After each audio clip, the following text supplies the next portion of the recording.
बिस्मिल्लाहिर्रहमानिर्रहीम।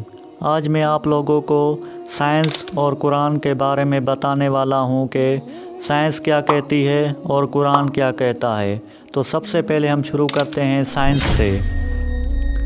साइंस एक तरह की सोच है जो तरह तरह की एक्सपेरिमेंट, तजर्बे, ऑब्ज़र्वेशन, जो चीज़ देखते हैं उनके ज़रिए जो उनको नॉलेज मिलती है उनको सोचने और समझने की कोशिश करते हैं। कुरान अल्लाह ताला का कलाम है जो अल्लाह ताला ने रसूल सल्लल्लाहु अलैहि वसल्लम पर नाज़िल किया था। कुरान में अल्लाह ताला की हिदायत और रहमत की बिशारत है। साइंस और कुरान का रिश्ता। कुरान में कई ऐसी आयतें हैं जो साइंस की तरह सोचने और उनको समझने की कोशिश करते हैं। कुरान में यूनिवर्स की क्रिएशन, अर्थ की रोटेशन और ह्यूमन बॉडी की स्ट्रक्चर के बारे में कई ऐसी आयतें हैं जो साइंस के मुताबिक हैं।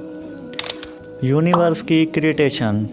कुरान में लिखा है कि और हमने अपने हुक्म से आसमान और ज़मीन को एक से बनाया है। साइंस के मुताबिक यूनिवर्स की क्रिएशन बिग बैंग थ्योरी के ज़रिए हुई थी। अर्थ की रोटेशन। कुरान में लिखा है कि और ज़मीन को हमने अपने हुक्म से फैलाया है। साइंस के मुताबिक अर्थ अपनी एक्सिस पर रोटेट करती है। ह्यूमन बॉडी की स्ट्रक्चर। कुरान में लिखा है कि और हमने इंसान को एक कतरे से बनाया था। साइंस के मुताबिक ह्यूमन बॉडी की स्ट्रक्चर सेल और टिश्यू से बनी हुई है। फ़र्क क्या है?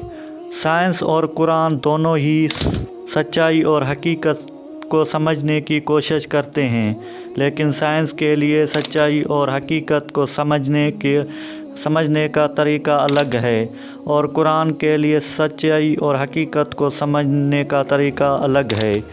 आपको ये वीडियो अच्छी लगी हो तो वीडियो को लाइक और चैनल को सब्सक्राइब करें। मिलते हैं नेक्स्ट वीडियो में, तब तक के लिए अल्लाह हाफ़िज़।